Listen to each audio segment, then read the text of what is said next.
and do all this without even thinking about it is change groups. I know in science we used to have groups, and every 6 weeks, when we were in 6-week schedules, or 9 weeks, just change the grouping or change the seating. My students knew every time they came in 9 weeks or 6 weeks, we have a new seating chart, right?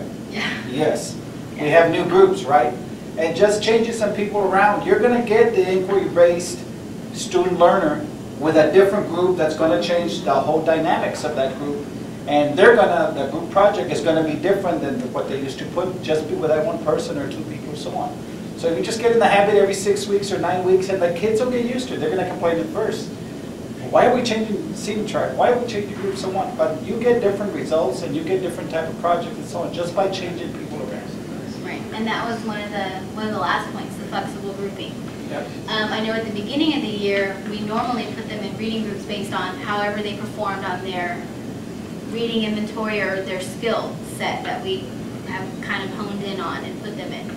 But periodically changing that, mine always stayed on sticky notes. And I have probably, I know almost every teacher that I talk to is like, oh, my groups don't ever stay. Like they'll have them in those little slots and they just move them around periodically.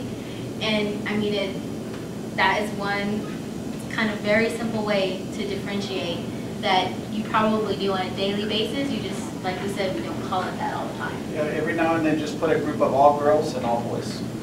They think completely different, I guarantee Yeah. you. Instead of just mixing groups, mix genders. Yeah. Change the same gender.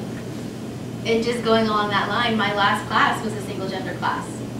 So I had all boys. So my flexibility grouping, they were constantly moving around because I had some of mine that would never talk. You put them in a different group and they're the talker of the group.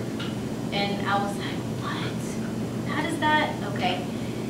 And so it just happens that way. It's very different. And then of course when you're doing it, strategies when you're differentiating based on product, of course performance-based assessments, doing portfolios as opposed to constantly doing, you know we have to do those benchmarks. We know we have to do specific testing assessment requirements that we have to do based on the test.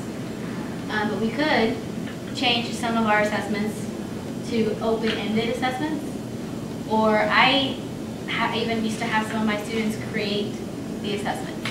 They would write down their toughest questions in a jar and we'd randomly pick them. And those would be the assessments that went for the week. But it was based on whatever our objectives were for the week. So that is always the same. Balancing between teacher assigned and student selected projects. Allowing them that student choice. And I know in some of our curriculum it's really hard to give them that student choice, but it's there. There is some student choice that you can kind of maneuver between. If they're given a week to write a project, and it's an open-ended writing assignment, then that's the choice that they're given. They're able to write about anything that they want to write about, to an extent, of course, with your guidance. And then making assessments ongoing and interactive so that when they leave the 4th grade, they're not dumping all of that information. It carries with them into 5th grade and into high school and college. That was one of the things that we were talking about earlier, that it kind of seems like they just dump it over the summer. And then when they come back, they're like, oh, what, I was supposed to use that I learned last year? What? What's a sentence? Kind of. Yeah, I taught 4th grade, so I always love the first day, what's a sentence? What? And you get this deer caught in the headlights look because they like dumped it. It wasn't authentic for them. They didn't get to choose what it was that they learned about or construct their own sentence. They saw it on a worksheet somewhere. And so making, differentiating that way. So that brings us to some sample lessons which Texas has graciously given us. Hopefully he'll come up. There we go. If you have not, how many of you have not ever heard of TPSP? Okay, a couple people. It's the Texas Performance Standards projects that we use with the gifted and talented students. And what they've done is when you click on the site, this is actually what the site looks like, and it gives you sample. I'm going to have to move it actually gives you sample lessons. So for example, and it actually, what it looks like sometimes is, because when I first looked at it, I thought, are you kidding me? This is only for 4th, 8th, and exit level? You've got to be kidding me. I have to adapt. That was my first response when I first saw this.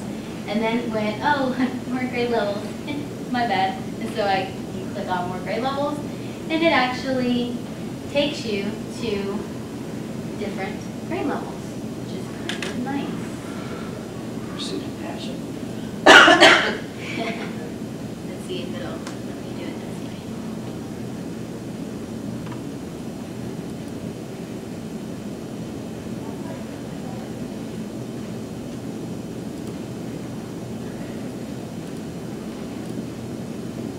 And it's not going here. Okay, but if you click on the Texas, the performance standards, and I'd like for you, I'm going to give you some time to explore it, because your photo story that you're going to work on is going to stem from one of these projects. So something that caught your eye. So I recommend going with the grade level that you're most familiar with. So if you teach 2nd grade and you want to look at a 3rd grade one, hey, by all means, look at 3rd grade one. But if by clicking on, did you click on it? Yeah, you did. If you click on the more grade levels, what it does is it gives you the name, it gives you the grade level, and it gives you the description.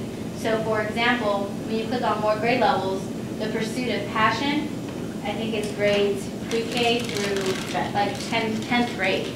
I mean, it's a wide range, but if you click on it, it'll actually give you the PDF, and you can look at the entire lesson already for you. And these are supposed to be adapted already for you for gifted and talented students. So what I'd like for you to do is browse through the more grade levels so that you could actually see all the different lessons that they've got already for you. Read through the descriptions. Did you get them?